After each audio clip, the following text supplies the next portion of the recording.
সিলেট ভ্রমণ নবনীর জীবনে অন্যতম আনন্দময় ভ্রমণ ছিল। জাফলং ভিউ পয়েন্ট গিয়ে নবনীর মন কিছুটা খারাপ হয়ে গেল। মে থেকে জুলাই মাস হচ্ছে জাংফল ভ্রমণের অন্যতম সময়, কিন্তু নবনীরা যখন গিয়েছিল তখন অক্টোবর মাস। তাই টিভিতে যেমন জলে টইটুম্বুর নদী দেখে মন পুলকিত হতো নবনীর, এখন এরকম হলো না। মেঘ নবনীর মন খারাপ বুঝতে পেরে বলল, আগামী বছর আমরা আবার আসবো নবনীতা। তখন আমাদের একটা নতুন পরিচয় হবে, আমরা দুজন স্বামী স্ত্রী হয়ে আসবো। চারিদিকে শুধু পাথর আর পাথর। পাথরের উপর দিয়ে হাঁটতে গিয়ে অসাবধানতার জন্য নবনীর পায়ে চোট পেল। তবুও ভ্রমণের আনন্দময় লেগেছে সবাই মিলে একসাথে থাকায়। নবনীর মনে পড়ে গেল সিঁড়ি বেয়ে ভিউ পয়েন্টে নামার সময় সব কিছু ঠিক ছিল। অস্থায়ী দোকানগুলো থেকে সবাই ইন্ডিয়ান বাংলাদেশি অনেক কিছু কিনেছে, প্রয়োজনীয় অথবা অপ্রয়োজনীয় সব কিছু। সিঁড়ি বেয়ে উপরে ওঠার সময় মেঘলা গো ধরল তাকে শৈবাল কোলে করে নিয়ে আসতে হবে উপরে, সে হেঁটে উঠতে পারবে না। শফিক আহমেদ এবং আসমা বেগমকে শৈবাল বললেন, নে নে মেঘলাকে কোলে তুলে নে। আসমা বেগম বললেন, আহারে আমার পুতুলের কোমল পাজোড়া ব্যথা করছে বুঝি, খাম্বার মতো দাঁড়িয়ে কি তামাশা দেখছিস নাকি শৈবাল, ওকে কোলে নে। মাসুমা বেগম বিরক্ত হলেন, রেগে গিয়ে বলেন, এখানে এত আহ্লাদীপনা দেখাতে হবে না, পাগল নাকি? এত মানুষ এখানে, আর শৈবাল কিনে মেঘলাকে কোলে নিয়ে হাঁটবে? এই মেয়ের ওজন কম নাকি? নিম্নে 70 কেজি হবে। মেঘলা নাকি সুরে বলল, 70 না তো মা, 66 কেজি। শৈবাল কিছুটা লজ্জা পেল, কিন্তু আসমা বেগমের চোখ রাঙানিতে বাধ্য হয়ে মেঘলাকে কোলে তুলে নিল। ফাল্গুনি, চৈতি, সাব্বির, সিমলা সহ বাকি সবাই শীষ বাজাতে লাগলো এটা দেখে। মাসুমা বেগম রাগ হয়ে বলল, নিজের মেয়ের দুঃখ তো বুঝলে, এবার তোমার ছেলেকে বলো নবনীকে কোলে নিতে। এমনি বেচারি পাথরের সাথে লেগে চোট পেয়ে আছে, ওর তো আরও বেশি অসুবিধা হচ্ছে। মেঘ আগেই বলে উঠল, বান্দা হাজির মা, নবনী লাফ দিয়ে কোলে উঠে পড়ো তো। অনেক দিনের শখ তোমাকে কোলে নিয়ে হাঁটার, একবার সুযোগের ইচ্ছে পূর্ণ করে নিই। নবনী ব্যতিব্যস্ত হয়ে বলল, না না, তা লাগবে না, আমি হাঁটতে পারবো। মেঘ চোখ মেরে বলল, এরকম সুযোগ হাতছাড়া করতে নেই। শাফিক আহমদ বলল, অসুবিধা কিসের, নে মেঘ ওকে কোলে নে। নবনী প্রায় কেঁদে ফেলবে এরকম একটা করে বলল, না স্যার আমি হাঁটতে পারবো, প্লিজ এরকম করতে বলবেন না। শফিক আহমদ বললেন, লজ্জা পেও না মা, আমাকে স্যার বলবে না, খবরদার। বাবা বলার প্র্যাকটিস করো, আর এই হাদারামকে যত খুশি খাটিয়ে নাও, আমরা কেউ কিছু মনে করব না। নবনী ভয়াত্মক মুখ দেখে সবাই হেসে ফেলল। মাসুমা বেগম গৌরব ভঙ্গিতে বলল, ভদ্রমেয়ে বলে তোমার মেয়ের মতো বেহায়াপনা করতে চাইনি। ছি ছি ছি, আমার তো মাঝে মাঝে সন্দেহ হয় এই ছেলে মেয়ে দুটো আমার পেট থেকে হয়েছে কিনা, নাকি হাসপাতালে বাচ্চা অদল বদল হয়ে গেছে। শৈবালকে মেঘলাকে কিছু দূর নিয়ে গিয়ে ধপ করে ফেলে দিল নিচে, তারপর হয়রান হয়ে নিজেও বসে পড়ল। হাঁপাতে হাঁপাতে বলল, তুই মানুষ নাকি আস্ত জলহস্তি মেঘলা, দেখে তো মনে হয় ফু দিলে উড়ে যাবি। ওখান থেকে কি একটা পাথরের কয়েকটা গায়ে বেঁধেছিস, নিয়ে নিছিস, তা তো আর একটু দম বন্ধ হয়ে যেত। মেঘলা ঠোঁট ফুলে বলল, বাবা এই বিয়ে ক্যান্সেল, শৈবাল আমাকে কোল থেকে ফেলে দিছে। শফিক আহমেদ মাথা নেড়ে বলল, ভেরি ব্যাড শৈবাল। মাসুমা বেগম যথেষ্ট বিরক্ত হলেন স্বামীর এরকম ব্যবহারে, নিজেকে অনেক কষ্টে সামলে নিল। এরকম করার জন্য শফিক আহমেদকে একটা উচিত শিক্ষা দিবেন ভেবে ঠিক করলেন। উপরে আসতে থেকে শিলপাটাটা বিক্রি হচ্ছে, একটা শিলপাটা কিনে মাসুমা বেগম শফিক আহমেদকে ধরিয়ে দিয়ে বললেন, গাড়ি পর্যন্ত নিয়ে যাবে তুমি এটা। শৈবাল যদি তোমার মেয়েকে এতটা পথ কোলে তুলে নিয়ে আসতে পারে, তবে তুমিও পারবে এটুকু পথ বয়ে নিতে। আমাকে তো আর কোলে নিতে হচ্ছে না, আপাতত এটাকেই কোলে নাও। মুখ চুন করে শফিক আহমেদ স্ত্রীর কথা মেনে নিলেন। হাশেম আলী আর রাবেয়া বেগম এদের কর্মকাণ্ড দেখে হেসে মরে যাচ্ছে। চৈতালি ভাইকে ডেকে ফিসফিস করে বলল, আপার কপাল ভালো, ভীষণ ভালো তাই না ভাইয়া, দেখ না কি মজার একটা পরিবারে বউ হতে যাচ্ছে আপা। ফাল্গুনি বলল, দুঃখের পর সুখ আসে, এটা তো চিরন্তন সত্য। আপা একটা সময় ভীষণ কষ্ট পেয়েছে, এজন্য দেখ আল্লাহ আপার কপালে এখন কত সুখ লিখে রেখেছে। সাব্বিরের দুই চোখ জলে ভরে গেল বড় বোনের কথা ভাবতে। আপা না থাকলে তারা সবাই সেই কবেই ভেসে যেত। আপা তো শক্ত করে তাদের হাত ধরেছে। সাব্বির ভাবছে সে কি কখনো আপার মতো করে পারবে সবার হাল ধরতে? শেষ বয়সে বাবা মাকে আদর যত্ন করে রাখতে পারবে তো? আপার এত কষ্টের মূল্য সে যথাযথ দিতে পারবে তো? সিলেট ফেরার পর সবাই মিলে তামাবিল বর্ডার দেখতে গেল। হাশেম আলী আর রাবেয়া বেগম যা দেখছে তাতেই মুগ্ধ হচ্ছেন। বাড়ির চৌহদ্দির ভিতরে বাস করা রাবেয়া বেগম আর গ্রামের একটা ছোট্ট চায়ের দোকান দিয়ে জীবিকা নির্বাহ করা হাশেম আলীর কাছে যেন অন্য এক দুনিয়া, আল্লাহর দুনিয়া দেখার মতো এত কিছু আছে, অথচ তারা জানতোই না এসব। রাবেয়া বেগম যাই দেখছেন তাতেই উচ্ছ্বাসিত হয়ে হাশেম আলীকে ফিসফিস করে বলছেন, দেখেন দেখেন কি সুন্দর তাই না, আল্লাহর দুনিয়া এত সুন্দর কইরা বানাইছে। আমার কেমন আচানক লাগতেছে সব কিছু। হাসিম আলীর দুই চোখ আনন্দে ভিজে যাচ্ছে বারবার। জীবনে এত আনন্দ তিনি কখনো পাননি। স্রষ্টার এত সুন্দর সৃষ্টি দেখে হাসিম আলী বারবার ভাবছেন, ওই আল্লাহ না জানি কত সুন্দর। অফিসের লোকদের সাথে একজোট হয়ে আলাদাগুলো তীক্ষ্ণ দৃষ্টি তামিম নবনীকে দেখছিল। কি আশ্চর্য, এখনও বুকের ভেতর কেমন ফাঁকা ফাঁকা লাগছে তার। নবনী তার নয়, এটা তামিমের কিছুতেই বিশ্বাস হচ্ছে না। ওই তো দেখা যাচ্ছে নবনীকে। গাঢ় সবুজ রঙের থ্রি পিস পরনে নবনী, গায়ে সাদা একটা পাতলা চাদর, কানে সবুজ পাত্রের ছোট্ট একজোড়া দুল পরা। তামিম মুগ্ধ হয়ে দেখছে, এ যেন সবুজ বনে ফুটে থাকে একটা সাদা গোলাপ। গ্রিক দেবদেবীর মতো অপূর্ব সুন্দরী নবনী, মেরিল দেওয়া ঠোঁটজোড়া ভেজা ভেজা। এক সময় এই অধর যুগলের উপর তামিমের একছত্র আধিপত্য ছিল। কেন তখন একবার ভালো করে দেখেনি তামিম? আজ বহুদিন পর একটা অন্যায় ইচ্ছে মাথাচাড়া দিচ্ছে।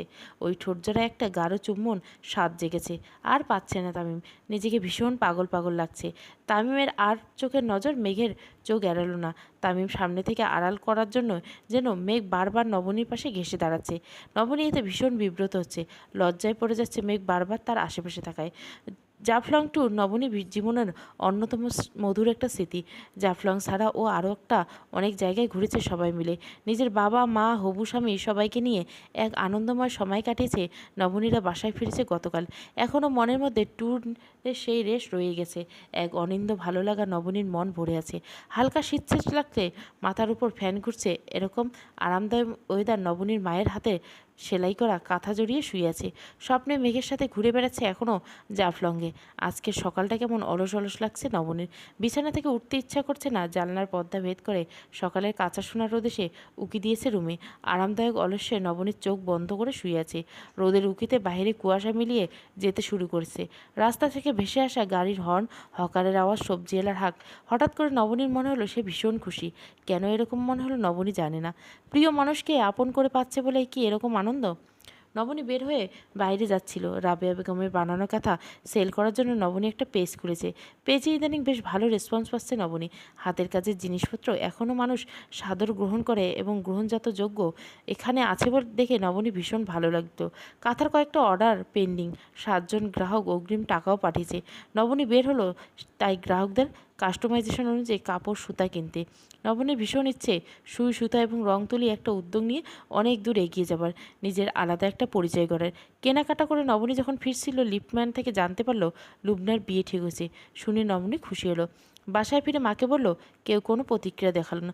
শুধু রাবেয়া বেগম এটুকু বলল, মেয়েটার ভবিষ্যৎ ভালো হোক, ওর মায়ের মতো শাশুড়ি যেন না জোটে। হাসেম আলী বিরক্ত হয়ে বললেন, এসব কেমন কথা কও? বাদ দাও তো রাবেয়া, ওইসব ভুলে যাও। নবনী একটু হেসে বলল, বাবা ওই বাসা থেকে আমাকে যে গহনা দেওয়া হয়েছিল, যে টাকা বাবা আমাকে দিয়েছে, আমি টাকা গহনা সব ফিরিয়ে দিতে চাই ওদের। হাসিম আলীর মুখ উজ্জ্বল হয়ে গেল মেয়ের কথা শুনে। আনন্দিত হয়ে বলেন, এই কথাটা আমার মাথায় অনেক দিন ধরে ঘুরতেছিল রে মা, কিন্তু বলি নেই কিছু। তবুও ভাবলাম তুই ভালো বুঝবি এসব ব্যাপারে, ফিরিয়ে দে মা। রাবেয়া বেগম বললেন, কেন দিবে? এগুলো ওর শ্বশুর দিছে। এসব কি ওই পোলার দেওয়ার নাকি? ওরা কি পারবে আমার মেয়ের জীবনের ওই সময়গুলো ফেরত দিতে? আমার মেয়ের জীবনে যে ওরা নষ্ট করছে এরকম হাজারটা গহনা দিয়ে, তা কি ফেরত দিতে পারবে? হাসিম আলী নরম স্বরে বললেন, আমার মাইয়ের জীবনের দাম দেওয়ার ক্ষমতা কি ওগো আছে?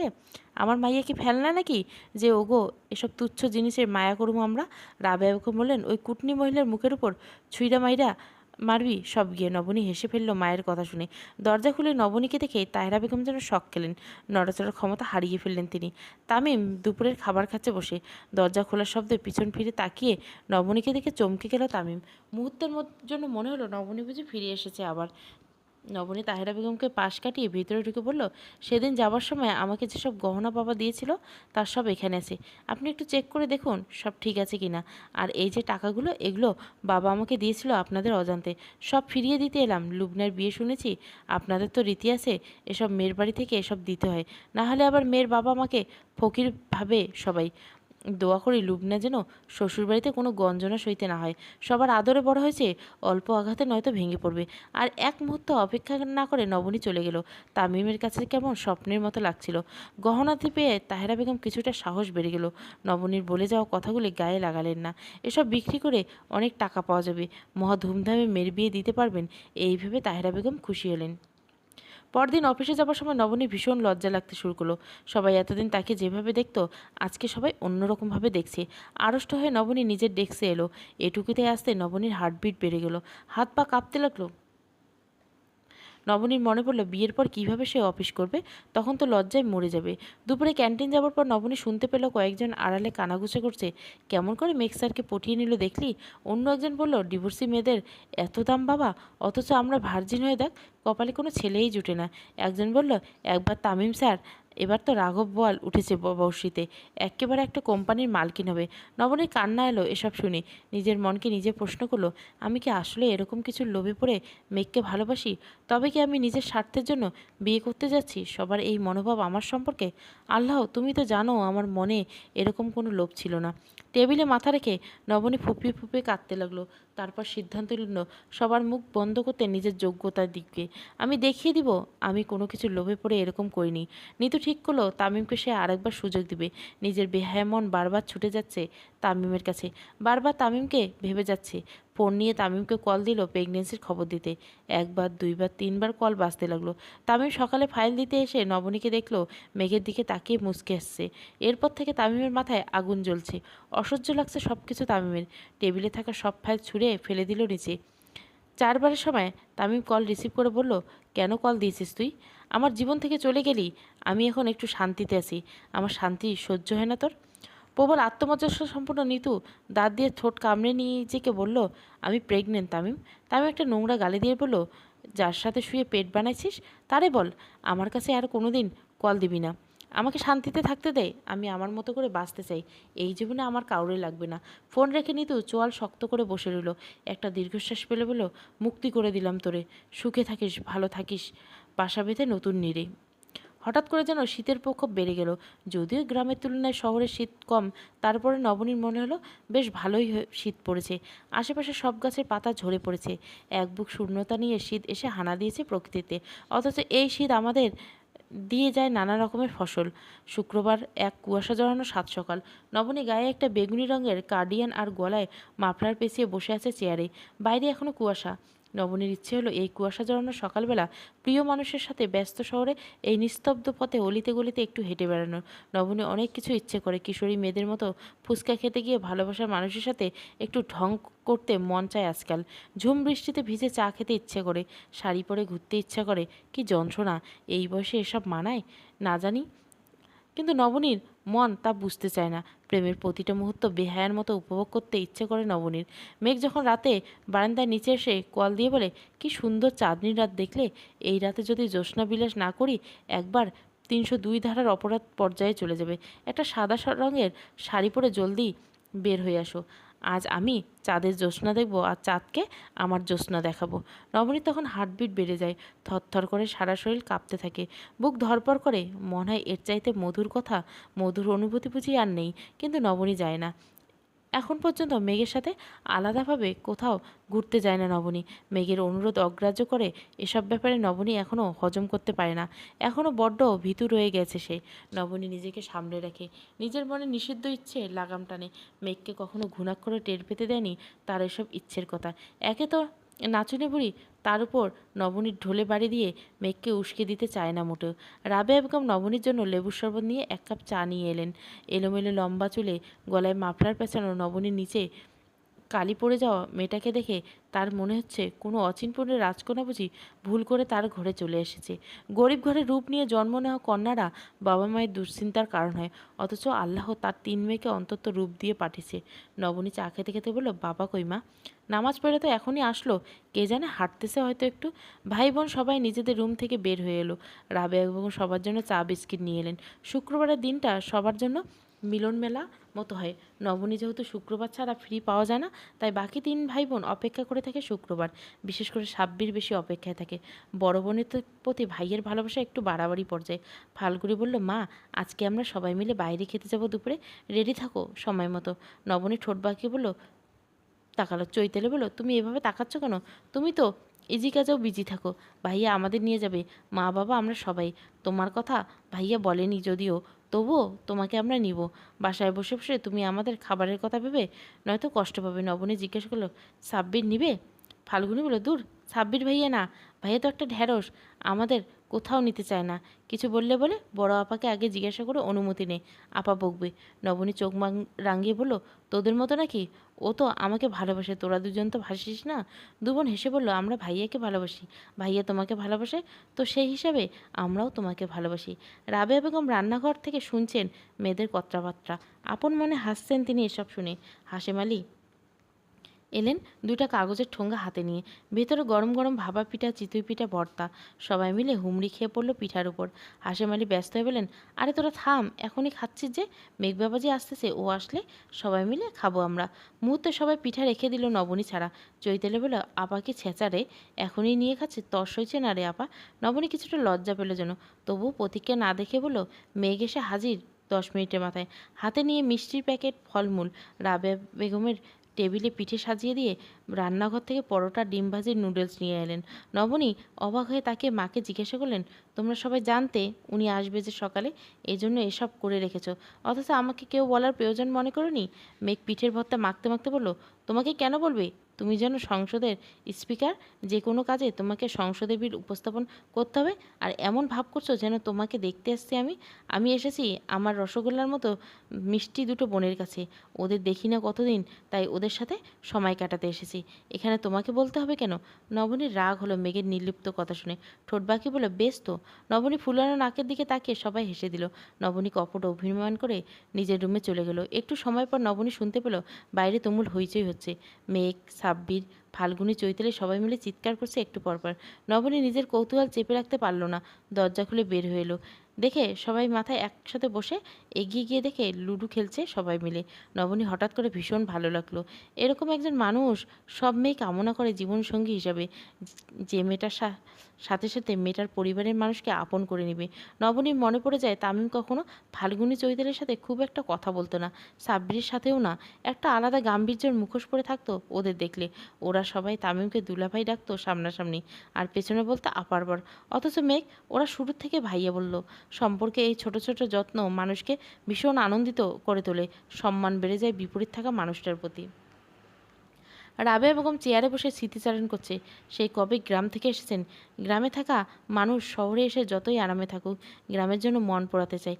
আহা, এরকম সময় ছেলেমেয়ের চুলার পাশে বসে রাতের বেলা পিঠে বানিয়ে খেতেন সবাই মিলে। সকালে গাছে তাজা রস আনতো হাশেম আলী, ছেলেমেয়ে কাঁচা রস খাওয়ার জন্য কাড়াকাড়ি করতো। কিন্তু মধুর সেসব দিন ছিল। আর কবে যাওয়া হবে গ্রামে কে জানে। লুবিনার বিয়ে উপলক্ষে ভীষণ তোড়জোড় চলছে। তাহেরা বেগম ভীষণ আগ্রহ নিয়ে সবাইকে কার্ড পাঠাচ্ছেন, বারবার অনুরোধ করছে সবাইকে বিয়েতে আসার জন্য। মনের মধ্যে একটা সুপ্ত অহংকার জন্মেছে তাহেরা বেগমের, যেন সবাইকে দেখাতে চায় মেয়েকে কেমন ভালো জায়গায় বিয়ে দিচ্ছে। সবাই দেখুক কয়জন পারে এত বড় ঘরে মেয়েকে বিয়ে দিতে। কমিউনিটি সেন্টারে বিয়ের আয়োজন করা হলো। বিয়েতে পাত্রপক্ষ লুবিনাকে 12 ভরি ওজনের গহনা দিল, যার মধ্যে গলার হার 5 ভরি। তাহেরা বেগমের বুক গর্বে ভরে গেল। আত্মীয় স্বজন ফিসফিস করে বলতে লাগলো, দুবাইয়ের সোনা এগুলো, একেবারে 12 ক্যারেটে খাঁটি সোনা, বুঝলে? মেয়ের আমার রাজকপাল, নয়তো এরকম ঘরে আমাদের আত্মীয় স্বজনে কেউ মেয়ে বিয়ে দিতে পেরেছে নাকি? অহংকার করে বলছি না, তবুও দেখেন না। একজন বলল, জামাইয়ের বয়স একটু বেশি মনে হচ্ছে না, মাথায় চুলও মনে হয় তেমন নেই। তাহেরা বেগম ছ্যাদ করে বলল, না না, বয়স ঠিকই আছে, তার সাথে চুল আছে, আমি নিজে দেখছি। বিয়ে হয়ে গেল কোনো ঝামেলা ছাড়াই। তাহেরা বেগম স্বস্তির নিঃশ্বাস পেলেন। এতদিন নিশ্চিত হয়েছেন ভেবে স্বস্তি পেলেন, অথচ তিনি জানতেন না এর ভিতরে কত অজানা রহস্য রয়ে গেছে। তবে নাকের জল আর চোখের জল এক করে ফেলতেন। ফয়সাল চেম্বারে বসে রুগী দেখছেন। হঠাৎ করে কল এলো, হাসপাতালে একজন পেশেন্ট এসেছে, ইমার্জেন্সি যেতে হবে। অ্যাসিস্ট্যান্টকে বাকিদের ফি ফেরত দিতে দিতে ফয়সাল উঠে গেল হাসপাতালের উদ্দেশ্যে। নিতু শুয়ে আছে হাসপাতালের বেডে, স্যালাইন দেওয়া হয়েছে। ফয়সাল একটা ইঞ্জেকশন পুশ করতে করতে বলল, প্রাপ্তবয়স্ক একটা মানুষ যখন বাচ্চাদের মতো কাজ করে, তখন তাকে আসলে কিভাবে বোঝানো যায় আমার জানা নেই। আপনি আমার আপন কেউ হলে অন্তত পক্ষে দুটো থাপ্পড় উপহার দিতাম। নিতু বাইরের দিকে তাকিয়ে বলল, জীবনে বেঁচে থাকার জন্য, স্বপ্ন দেখার জন্য যখন সব দুয়ার বন্ধ হয়ে যায়, ডাক্তার মানুষ তখন কি নিয়ে বাঁচে? বাঁচতে হলে তো একটা অবলম্বন চাই। ফয়সালের হাসি পেল শুনে, তবে সে কিভাবে বেঁচে আছে কেউ কি জানে তা? ফয়সাল হেসে বলল, নিজে বেঁচে থাকার জন্য নিজেকেই দুয়ার খুঁজে নিতে হয়। আচ্ছা এটা বলুন, কয়টা খেয়েছেন? নিতু হেসে বলল, এই প্রশ্ন শুনে। তারপর বলল, মরতে তো চাইনি, নিজের কষ্টটা সাময়িক সময়ের জন্য অসহ্য হয়েছিল, তার থেকে কিছু সময়ের জন্য মুক্তি পেতে মাত্র 3টে ট্যাবলেট খেয়েছি। ফয়সাল হেসে বলল, আমার আব্বা আম্মা তো 2 পাতা খেয়ে নিয়েছেন। নিতু বলল, না না, 2 পাতা থেকে 20টা ওষুধ বের করেছি ঠিকই, কিন্তু 17টা ফেলে দিয়েছি, সাহস হয়নি। ফয়সাল চেয়ার টেনে বসলো বেডের পাশে। তারপর বলল, এই সময় মানুষ চায় 1000 বছর বাঁচতে, নিজের যতই কষ্ট থাকুক। নতুন যেই অতিথি আসছে তাকে পৃথিবীর আলো দেখাতে, তার মুখ থেকে মা ডাক শুনতে মানুষ 1000 বছর বাঁচার ইচ্ছে পোষণ করে। আপনাদের বেঁচে থাকার স্বপ্ন তো আমাদের মাঝেই আছে। নিতুর কপাল ঘামতে জমতে শুরু করলো, বিড়বিড় করে বলল, ও স্বপ্ন না ডাক্তার, ও দুঃস্বপ্ন। ওকে আমি এই নিষ্ঠুর পৃথিবীর নিষ্ঠুরতা দেখাতে চাই না। আমি এত শক্ত মনের মানুষ হয়ে ভেঙে পড়েছি, ও কীভাবে টিকে থাকবে? আমি চাই ও এসব যন্ত্রণা ভোগ না করুক। ও যখন জানবে ওর বাবা ওকে নিজের সন্তান বলে স্বীকার করে না, তখন কিভাবে সহ্য করব? আমি চাই না, আমি কিছুতেই চাই না এরকম কিছু হোক। ডাক্তার, আমি সব ভেঙে ফেলবো, খুন করে ফেলবো সবাইকে। নিতু হঠাৎ করে ভীষণ উদ্গ্রীব হয়ে গেল, টান দিয়ে স্যালাইনের তার খুলে ফেলল, চিৎকার করে বলতে লাগলো, ও ডাক্তার, ও আমায় ভালোবাসেনি ডাক্তার, ও আমাকে ঠকিয়েছে, ও আমার ভালোবাসার সাথে প্রতারণা করেছে, ও আমার বাচ্চাকে ঠকিয়েছে, আমি তাকে ঘৃণা করি ডাক্তার, তবুও কেন ওকে ভুলতে পারি না। আমি মরে যেতে চাই, মরে যেতে চাই। আমাকে ভালোবাসার কেউ নেই, আমার কথা শোনার কেউ নেই। ফয়সাল শক্ত হাতে নিতুর 2 হাত চেপে ধরে রাখলো, জোর করে নিতুকে শুয়ে দিল। তারপর নিতুর সাথে আস্তে আস্তে কথা বলতে লাগলো, ভরসা দিতে লাগলো। আপনি একে শান্ত হয়ে শুয়ে থাকুন, আপনার সব অভিযোগ আমি শুনবো, আমি আছি আপনার সব কথা শোনার জন্য। হাঁপাতে হাঁপাতে নিতু ঘুমিয়ে গেল ফয়সালের হাতের আঙ্গুল ধরে। ফয়সালের মনে হলো এই মেয়েটার মানসিক অবস্থা খুব একটা ভালো নেই, কাউকে প্রচণ্ডভাবে ভালোবেসেছে, মেয়েটা ঠকে গেছে, সেই শোক সামলাতে না পারে এরকম পাগলামি করছে। বুক পকেট থেকে একটা স্ট্যাম্প সাইজের সাদা কালো ছবি বের করলো ফয়সাল। নিমেষে ছবির দিকে তাকে সেই যুবতীর দিকে তাকিয়ে বলল, এত অদ্ভুত কেন ভালোবাসা? কাউকে বানিয়ে দেয় এরকম পাগল, আর কাউকে করে দেয় আমার মতো অনুভূতিহীন।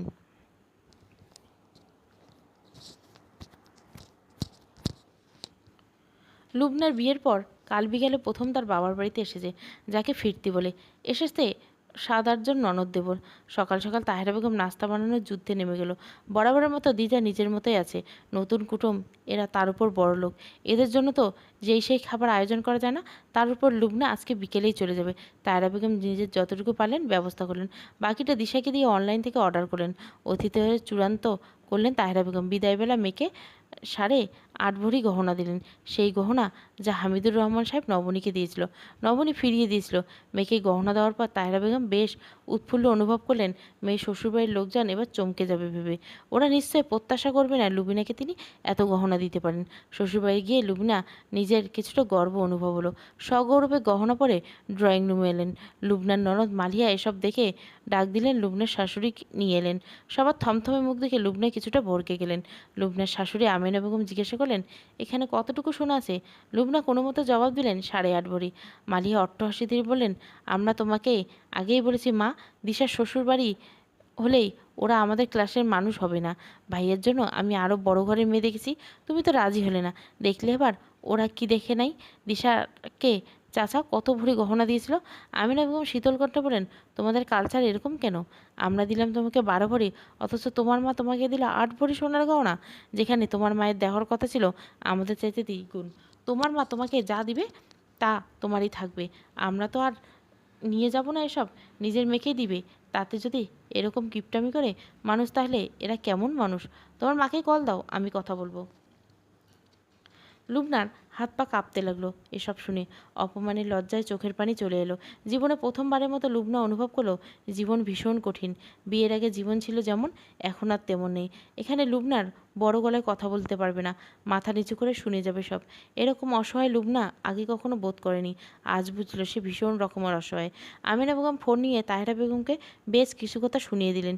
নীরবে অশ্রু বিসর্জন দেওয়া ছাড়া লুবনার আর কিছু করার রইল না। রুমে এসে লুবনা কিছুক্ষণ কাঁদতে লাগলো। মুহিত বিছানায় বসে সিগারেট ফুঁকাচ্ছে।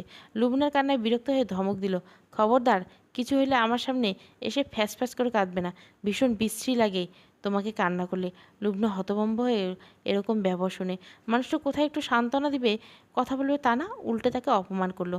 পরদিন তাহেরা বেগম সবার জন্য কাপড়, সেমাই, পিঠা, গরু নিয়ে মেয়েকে দেখতে এলেন।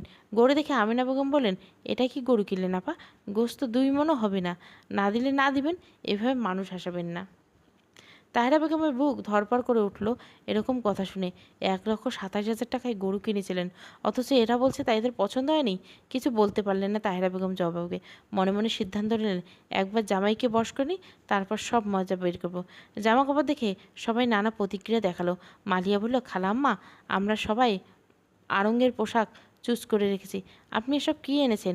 আমাদের কারো পছন্দ হয়নি। বড় ভাবির বাবার বাড়ি থেকে প্রতি ঈদে আমাদের শপিংয়ে নিয়ে যায়, আমরা পছন্দ করি। এসব আপনি নিয়ে যান। বড় ভাবি ডাক্তার দেখাতে গেছে, উনি এসে এসব দেখলে ছোটো ভাবি ভাইয়ের মান সম্মান নষ্ট হয়ে যাবে। ভারাক্রান্ত মন নিয়ে তাহেরা বেগম সব নিয়ে চলে গেলেন। সিদ্ধান্ত হলো পরের দিন সবাইকে নিয়ে শপিংয়ে যাবেন, সবাই নিজের মতো কিনবেন। নিতুর অবস্থা কিছুটা ভালো, তবে মনের অবস্থা ভীষণ খারাপ। ফয়সাল ঘন্টায় ঘন্টায় এসে নিতুকে দেখে যাচ্ছে। কোনো এক কারণে নিতুর অনাগত বাচ্চাকে বাঁচিয়ে রাখতে ফয়সালের ভীষণ ইচ্ছে। শুধু নিতু কেন, পৃথিবীর সকল অনাগত বাচ্চাকে ফয়সাল পৃথিবীতে মুখ দেখাতে চায়। হয়তো তাদের মধ্যে নিজের অনাগত বাচ্চাকে খুঁজে নিতে চায়। দুদিন পর নিতুকে বাসায় নিয়ে যাওয়া হলো। অফিস থেকে ঋতু কিছু সময়ের জন্য বাসায় এলেন বোনকে দেখতে। কেউ কোনো কথা বলল না, নির্বাক তাকিয়ে রইল। তাদের এই নীরবতা বলে যাচ্ছে হাজারো না বলা কথা। কিছুক্ষণ পর ঋতু বলল, এরকম করে মানুষ হাসাস না নিতু, আমার মান সম্মান কিছুই নেই আর। আমাকে নিয়ে সবাই হাসাহাসি করছে ওই বাড়িতে, আমার মেয়ে বড় হচ্ছে। তুই এরকম কাণ্ড করলে এসবের প্রভাব আমার মেয়ের উপর পড়বে নিতু। সবাই বলবে এই মেয়ের খালার চরিত্র ভালো ছিল না। নিতু শুকনো হেসে বলল, আমার কথা তোরা কেউ ভাবিস না আপা, তোরা শুধু তোদের সম্মান সমাজ নিয়ে যাচ্ছিস। ঋতু ধমকে বলল, বিয়ের আগে মনে ছিল না এসব? তখন তো নাচতে নাচতে বিয়ে করিনি, এখন এত নখরা কিসের? নিতু জবাব দিল না। আপন মানুষ যখন ভুল বুঝে তখন কার কাছে অভিযোগ করে মানুষ? সে তো বিশ্বাস করে ঠকে গেছে। কাউকে বিশ্বাস করা কি অন্যায়? নাকি যে বিশ্বাস করে সে পাপী? তবে কেন দিন শেষে সে ঠকে যায় আর বিশ্বাস ভঙ্গকারী জিতে যায়? রেবেকা এসে বলল, তুই একটা নিতুরে বুঝা ঋতু, ওকে বল এর চাইতে ভালো আমাকে আর তোর বাবাকে গলা টিপে মেরে ফেলতে। তারপর ওর যত নাটক ইচ্ছে করুক, লোকের কাছে মুখ দেখাতে পারি না, ছি ছি করে লোকে আমাকে। ঋতু কোমল গলায় বলল, বোন আমার, এমন পাগলামি করিস না, যা হবার হয়ে গেছে। জীবনে এরকম কত ঘাত প্রতিঘাত আসে, মেয়েদের জীবন এরকম। তোরা কেউ জানিস না, কখনো আমি কাউকে বলিনি আমি কি অশান্তিতে আছি। তবুও কি আমি মাটি কামড়ে পড়ে আছি। বাচ্চার মুখের দিকে তাকিয়ে সব সহ্য করে যাচ্ছে আমি। এসব সহ্য করে সংসার করতে হয়। তামিম যা করে ফেলেছে তা তো এখন চাইলে তুই আমি বদলাতে পারবো না, উল্টে অশান্তি বাড়বে এসব। বাবা মা আমি আমরা কেউ সমাজে মুখ দেখাতে পারবো না, সবাই এক নামে তোকে ডিভোর্সই বলবে, তুইও তখন সহ্য করতে পারবি না। নিতু হতাশ হয়ে বলবো, আমি তো চেষ্টা করছি, বাবু হবার কথা জানার পর আমি সব ভুলে তামিমের সাথে যোগাযোগ করছি, কিন্তু ও উল্টে আমাকে গালাগালি দিয়ে বলল ওর সাথে যোগাযোগ না করতে, এমনকি আমার বাচ্চাকেও স্বীকার করে না। ঋতু বলল, দরকার হলে ওর পায়ে ধর, স্বামীর পায়ে ধরলে লজ্জার কিছু নেই, ওর কাছে ক্ষমা চেয়ে নে, সব ঠিক হয়ে যাবে। নিতু অবাক হয়ে বলল, কী বলছিস আপা, তোর মুখ থেকে এসব কথা আমি আশা করিনি। রেবেকা বেগম তেতে গিয়ে বললেন, কি আশা করছিস তুই, জামাই তোর পায়ে ধরবে? নিতু আর কথা বলতে পারল না। এদের সাথে তর্ক করার মুডে নেই নিতু। এমনিতে শরীর খারাপ লাগলে বরকত সাহেব বাসায় না থাকার সুযোগে রেবেকা আর ঋতু মিলে নিতুর সামনে বকাবকি করলেন। পাথরের মতো নিশ্চুপ হয়ে নিতু সব শুনে গেলেন। পৃথিবীতে কেউ আপন না, এই সত্য নিতু ভালো করে বুঝে নিল। এই কয়দিনে সবাই নিজের কথা ভেবে যাচ্ছে, অথচ নিতুর মনের কথা কেউ ভাবছে না। কেউ আবার কোমল গলায় জানতে চাচ্ছে না এর ভিতরে কি চলছে। মনে মনে সিদ্ধান্ত নিল নিজের বেঁচে থাকার ব্যবস্থা নিজেই করবে। যত শীঘ্র সম্ভব একটা চাকরি জোগাড় করবে, তারপর সবার থেকে অনেক দূরে হারিয়ে যাবে, অনেক অনেক দূরে, যেখানে কেউ তাকে নিয়ে মাথা ঘামাবে না। তার জন্য বাবা মা বোনকে লজ্জা পেতে হবে না। নিজের সন্তান নিয়ে জীবনযুদ্ধ চালিয়ে যাবেন, সবাই থাকুক নিজ সম্মান নিয়ে। রাবেয়া বেগমের হাতে নবনী গুনে গুনে 50,000 টাকা দিল। রাবেয়া বেগম অবাক হলেন এত টাকা দেখে। হেসে বলল, তোমার ব্যবসায় টাকা এগুলো মা, তোমার উপার্জনের টাকা। রাবেয়া বেগম মেয়েকে জড়িয়ে ধরে কেঁদে ফেলেন। তারপর বললেন, আল্লাহ তোমাকে অনেক বড় করুক মা, তোর স্বপ্নের সমান বড় করুক। রাতে খাবার সময় বেতনের টাকা নিয়ে নবনীর বাবার হতে দিলেও নিজের জন্য 5,000 টাকা রেখে, নবনীর দেওয়ার পর রাবেয়া বেগম তার 50,000 টাকা নিয়ে লজ্জিত মুখে স্বামীর হাতে তুলে দিল। হাসেম আলী এত টাকা দেখে অবাক হলেন। রাবেয়া বেগম মাথা নিচু করে বলেন, সারা জীবন আপনি কষ্ট করে আমাকে জন্য উপার্জন করছেন, আমাকে ভালো রাখছেন, চিন্তা করছেন, কোনোদিন নিজের কথা ভাবেনি। আপনার ঘরে এসে আপনার থাইকা যে ভালোবাসা পাইছি, সেই ভালোবাসা কোনোদিন আমার এই অভাব টের পাইতে দেয়নি। টাকা পয়সা অভাব পায় নাই, ভালোবাসা দিয়ে পোষায় দিয়েছেন। অনেক দিনের স্বপ্ন ছিল আপনার জন্য কিছু করি, আপনার মুখে যাতে একটু হাসি ফোটে। স্বপ্ন বাস্তবকরণের উপায় জানা ছিল না, আল্লাহ আমার মাইয়ারে দিয়ে সেই স্বপ্ন পূরণ করে দিছে। আপনার না খুব শখ ছিল কুরবানি দেওয়ার, এই টাকা দিয়ে কুরবানি দেবেন আপনি? হাসিম আলীর দু চোখ বেয়ে জল গড়িয়ে পড়ল। জীবনে এত বেশি সুখ সৃষ্টিকর্তা তার জন্য রেখেছে তা তিনি কখনোই ভাবেনি। সিদ্ধান্ত হলো সবাই মিলে গ্রামে যাবে। রাবেয়া বেগম ভীষণ আনন্দিত হলো গ্রামে যাবার কথা শুনে। নবনী মেঘকে জানালো গ্রামে যাবার কথা শুনে মেঘের মন খারাপ হয়ে গেল। নবনীর সাথে কথা শেষ করে মেঘ বাবা মায়ের কাছে গেল।